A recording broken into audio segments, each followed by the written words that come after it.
اس کے ہاتھ تیزی سے چل رہے تھے، بال جنہیں اس نے کل ہلکے سنہرے رنگ میں رنگا تھا سیدھے ہو کر مزید خوبصورت نظر آ رہے تھے۔ اس نے بالوں کو 2 حصوں میں سمیٹ کر سامنے کی طرف کھلا چھوڑ دیا، ایک نظر اپنے تیکھے نقوش والی حسین چہرے پر ڈال کر وہ بیڈ پر رکھے فون کی طرف بڑھی۔ آخر محنت وصول بھی تو کرنی تھی۔ تیزی سے پاس ورڈ ڈال کر اس نے اپنا ٹک ٹاک ایپ اوپن کیا۔ پچھلے دنوں اس نے ایک لڑکے کے ساتھ ویڈیو بھی بنائی تھی، وہ کافی ہٹ ہوئی تھی۔ تب سے وہ خود کو عالیہ بھٹ سے کم سمجھنے پر راضی نہیں تھی۔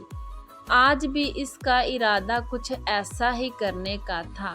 ہزاروں کی تعداد میں آنے والے ویوز نے اس کی خود پسندی کے لیول کو مزید بڑھا دیا۔ وہ جانتی تھی پہلی ویڈیو کی طرح یہ ویڈیو بھی سوشل میڈیا پر گھومتی رہے گی۔ شہرت ہی تو وہ چاہتی تھی۔ یوٹیوب پر کمنٹس پڑھتے ہوئے اس کی نظر گھڑی پر پڑی۔ وہ فوراً اٹھ کھڑی ہوئی۔ آج اس کا انٹرویو تھا اور اسے پوری امید تھی کہ اسے یہ جاب مل جائے گی۔ ڈرائیونگ کرتے ہوئے بھی وہ اپنی ویڈیو کے بارے میں سوچتے ہوئے مسکراتی رہی۔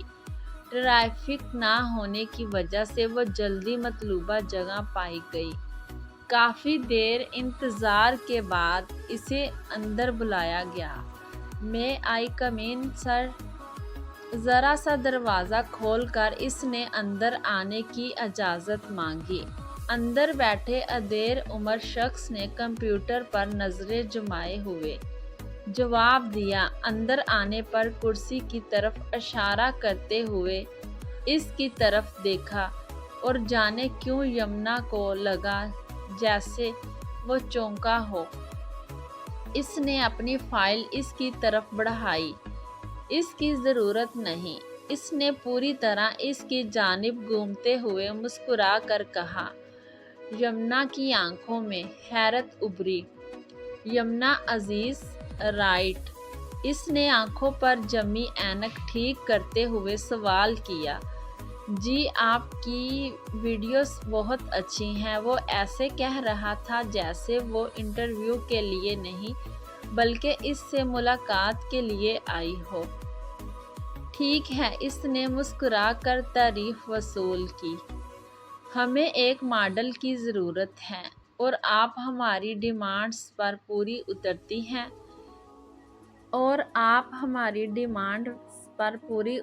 ہیں۔" اس کی بات پر اس نے حیرت سے اس کی شکل دیکھی۔ "میں تو ڈیجیٹل ڈیزائننگ۔" اس کی بات مکمل بھی نہیں ہونے پائی تھی کہ وہ بول پڑا۔ "اس کے لیے ہمارے پاس مزید قابل کینڈیڈیٹ ہیں۔" اسے یہ امید نہیں تھی کہ اس کو یہ سننے کو ملے گا۔ "مطلب کیا ہے آپ کا؟" "کام ڈاؤن یمنا، میرا مطلب ہے کہ تم پر ماڈلنگ زیادہ سوٹ کرتی ہے۔ اب دیکھو یہ ویڈیو۔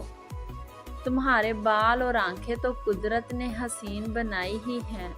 ہمارے ڈریسز اور میک اپ 4 چاند لگا دیں گے۔" اس نے کہتے ہوئے ویڈیو پلے کی۔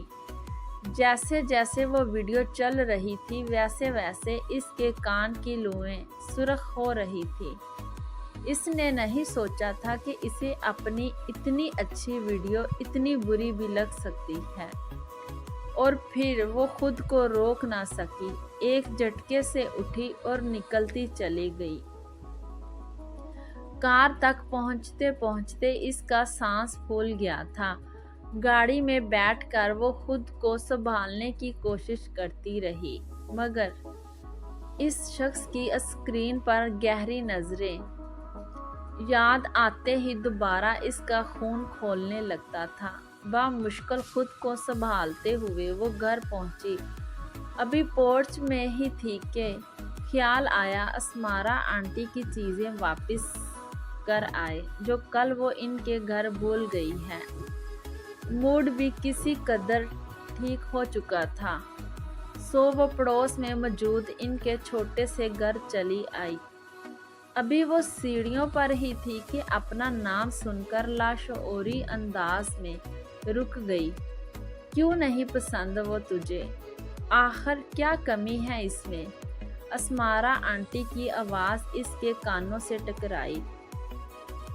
کمی ہے مما، آپ سمجھ کیوں نہیں رہی؟ جس لڑکی کو عزت کی پرواہ نہ ہو وہ آپ کی اور میری عزت کس طرح کرے گی؟ ٹک ٹاک پر مختلف لڑکوں کے ساتھ ناچنے والی لڑکی کیا گھر بسا سکتی ہے؟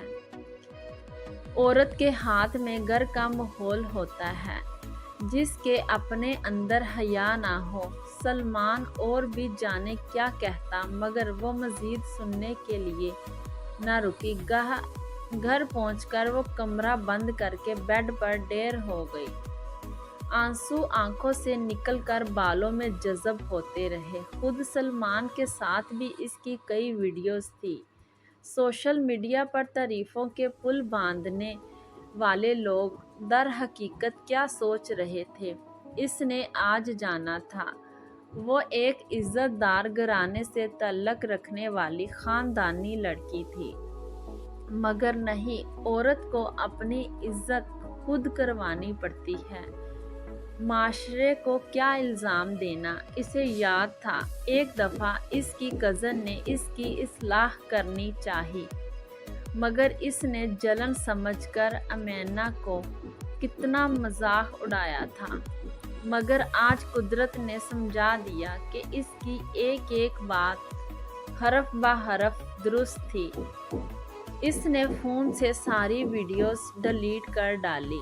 اکاؤنٹ ڈیلیٹ کرتے ہوئے بھی وہ جانتی تھی کہ وہ ویڈیوز ابھی بھی سوشل میڈیا پر موجود ہیں مگر ان تک اس کی رسائی نہ ہونے کی وجہ سے وہ انہیں ڈیلیٹ نہیں کر سکتی تھی۔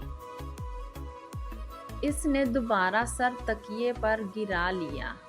جو بھی تھا اب اسے اس راستے پر دوبارہ نہیں چلنا تھا جو صرف آگ کی طرف لے جاتا ہے اور آگ جلا کر راکھ کر دیتی ہے۔